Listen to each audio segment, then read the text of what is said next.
Alhamdulillahi Rabbil Alamin. Allahumma salli wa sallim ala Sayyidina Muhammadin. Allahumma salli wa sallim ala Sayyidina Muhammadin wa ala alihi wa ashabihi ajma'in, amma ba'du. Anak-anakku sekalian yang dimuliakan Allah, pertemuan kemarin kita membahas hadis tentang 3 orang dari Bani Israel yang diuji oleh Allah dengan 1 sopak, yang kedua botak, yang ketiga buta. Kemudian ketiganya diberikan kenikmatan oleh Allah berupa kesembuhan dan kekayaan. Tetapi ketika mereka diuji dengan kenikmatan, hanya yang ketiga, yaitu yang buta, yang bisa mensyukuri nikmat Allah. Sehingga yang kedua, yang 2 orang, nikmatnya dicabut dan penyakitnya dikembalikan. Malam hari ini kita akan bahas hadis ke-7 ya. Hadis ke-66 dari total semua hadis Riyadhus Shalihin. An Abi Ya'la, dari Abi Ya'la, Shaddad bin Aus radhiyallahu anhu, semoga Allah meridainya. Anin Nabi sallallahu alaihi wasallam, dari Nabi sallallahu alaihi wasallam, qala, Nabi bersabda, al-kayyisu, orang yang cerdas, man dana nafsahu, yaitu orang yang mampu menundukkan hawa nafsunya, wa amila lima ba'dal maut, dan banyak beramal untuk kehidupan setelah kematian, dan beramal untuk kehidupan setelah kematian. Wal ajizu, orang yang lemah, manittaba'a nafsahu, yaitu orang yang menuruti hawa nafsunya, hawaha, manittaba'a nafsahu hawaha, yaitu orang yang menuruti hawa nafsunya. Wa tamanna 'ala Allah, dan banyak berangan-angan kepada Allah untuk masuk surga. Ada banyak faedah hadis, tapi mungkin saya akan seringkas-ringkasnya. Yang pertama, definisi resmi tentang siapa orang yang cerdas menurut pandangan Rasulullah sallallahu alaihi wasallam. Kita semua pasti punya pandangan siapa orang yang paling cerdas. Yang suka menghitung menganggap orang yang cerdas adalah yang nilai matematikanya tinggi. Yang suka estetika, kesenian, itu akan menganggap bahwa orang yang cerdas adalah orang yang bisa membuat lukisan yang dikagumi banyak orang. Yang pedagang menganggap orang yang cerdas adalah orang yang banyak untungnya ketika bertransaksi, berjualan. Pendosa akan menganggap orang yang cerdas adalah orang yang ketika berbuat dosa itu tidak kelihatan. Dosanya tidak ada orang yang tahu. Karena itu kita harus tundukkan pengertian ini secara utuh, bahwa cerdas adalah orang yang menundukkan hawa nafsunya terhadap kehidupan setelah kematian. Kita punya nafsu, kita punya syahwat, kita punya keinginan, banyak keinginan kita, ingin ini, ingin bersenang-senang. Tapi pertanyaannya adalah, sesuaikah dengan kehidupan kita setelah ini? Ingin ini, ingin itu, merencanakan ini dan itu. Kemudian yang kedua, hadis ini menegaskan bahwa ada kehidupan setelah kematian. Saya mungkin sudah separuh perjalanan. Usia saya sudah lebih 30, hampir 40. Kalau usia saya disesuaikan dengan usia Nabi Muhammad, berarti kurang 20 tahun lagi.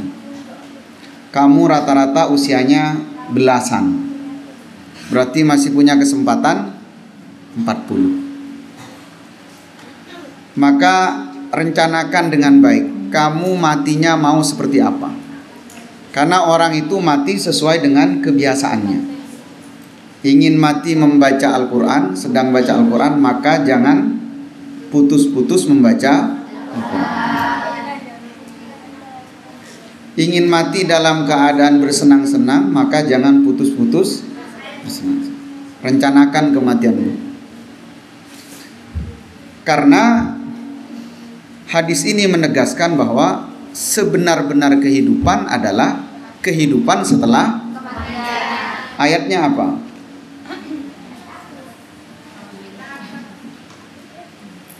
Apa ayatnya? Wa inna daral akhirata lahiyal hayawan. Kehidupan akhirat itu benar-benar kehidupan. Kemudian yang ketiga, definisi resmi tentang siapa orang yang lemah, yaitu orang yang menuruti maunya hawa nafsu. Hawa nafsu itu banyak. Bisa hawa nafsu lisan, ingin bicara. Ada orang yang ingin banyak bicara. Maka orang yang lemah adalah orang yang tidak bisa mengontrol lisannya, pembicaraan. Pokoknya bicara pokoknya. Bisa nafsu syahwat, kemaluan. Ini tidak usah dijabarkan. Biasanya ini didorong oleh pikiran-pikiran negatif, berfantasi, ingin bermesraan, ingin ini. Ketika itu dituruti, maka dia lemah, karena dia tidak bisa mengendalikan dirinya. Jadi bagaimana dia bisa ngatur orang, ngatur dirinya tidak bisa. Bisa hawa nafsu itu apa? Tangan, ingin berbuat atau melakukan sesuatu yang merugikan orang, ingin ngambil hak orang, ingin menyakiti orang. Jika dia tidak bisa mengendalikan tangannya, maka dia adalah orang yang lemah. Kemudian yang keempat, seburuk-buruk orang adalah yang menuruti hawa nafsunya, tapi angan-angannya masuk surga tinggi. Kalau ditanya ingin masuk surga, ingin. Masuk surga yang mana? Surga Firdaus. Tapi hawa nafsunya dituruti. Hati-hati dengan amani. Amani ini apa? Angan-angan. Saya ingin taubat misalnya. Angan-angan ingin bertaubat. Kapan? Nanti kalau kelas 6. Setelah kelas 6 dipikir, oh kayaknya masih menarik ini. Nanti kalau sudah kuliah. Setelah kuliah nanti kalaulah kau punya pasangan, saya terdukung untuk bertaubat. Itu namanya angan-angan yang tidak terlaksana.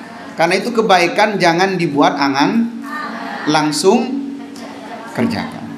Kamu ingin taubat segera. Kamu ingin baca Quran misalnya. Malam ini saya ingin baca Quran. Jangan masih berpikir, oh nanti. Begitu ada kesempatan, segera ambil Quran, wudu, baca Al-Quran. Kemudian hadis kedua, sabar. Waktu padam masih kurang 5 menit. Hadis ke-8, atau hadis ke-67. An Abi Hurairah, dari Abi Hurairah, Abdurrahman ya, Abdurrahman bin Sakhr Ad-Dawsi, kunniya bi Abi Hurairah li'annahu kana aktsaru muamalatan ma'al hirra. Beliau sering berinteraksi dengan kucing. Radhiyallahu anhu, semoga Allah meridainya. Qala, Abu Hurairah bercerita, qala Rasulullah sallallahu alaihi wasallam, Rasulullah bersabda, min husni islamil mar'i, di antara bagusnya iman seseorang, tarkuhu ma la ya'ni, meninggalkan sesuatu yang tidak bermanfaat, tidak berarti. Ada beberapa faedah juga dari hadis ini. Yang pertama, Rasulullah sallallahu alaihi wasallam menghendaki kita umatnya agar hanya fokus beribadah, sehingga Al-Quran membuat penjelasan yang sangat sharih kepada kita di surat Al-Mu'minun. Qad aflahal alladzina hum khashi'un. Yang kedua apa? Walladzina hum anil lagwi mu'ridun. Jadi terhadap hal yang sia-sia mereka berpaling. Maka melalui hadis ini Rasulullah menginginkan kita umatnya jangan melakukan hal yang sia-sia. Melamun, merenung, apa yang kamu renungkan?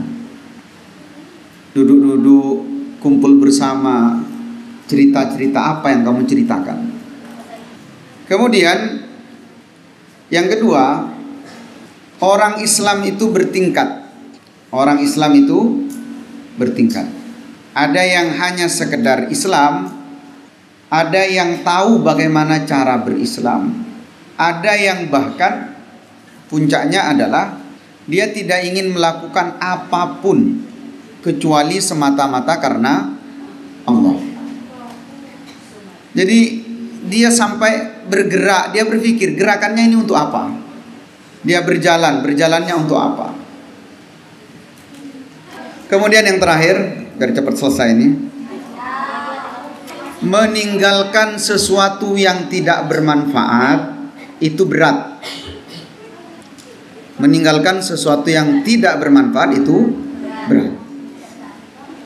Karena rata-rata kita punya hobi, punya kebiasaan.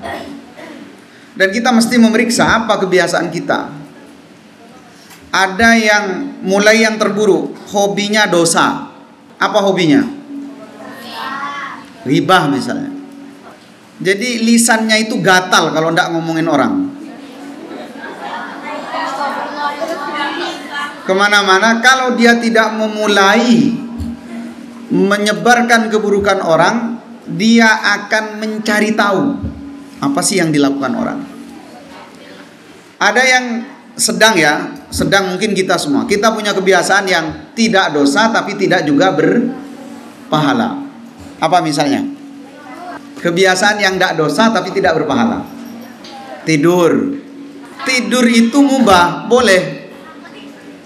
Tapi kalau tidurnya tidak memberikan manfaat, maka tidur ini harus tidur yang ditinggalkan.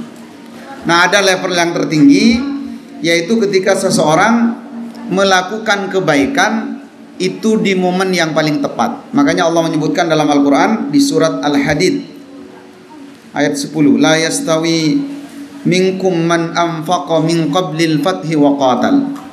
Tidak sama orang yang menginfakkan hartanya sebelum Fathu Mekah, wa qatal, dan orang yang berperang sebelum Fathu Mekah. Kenapa? Karena kebiasaan yang baik itu dilakukan di momen terbaik. Jadi kalau sudah Fathu Mekah, orang-orang yang berinfak, yang berjuang itu dapat nilai, tapi tidak sama dengan sebelum Fathu Mekah.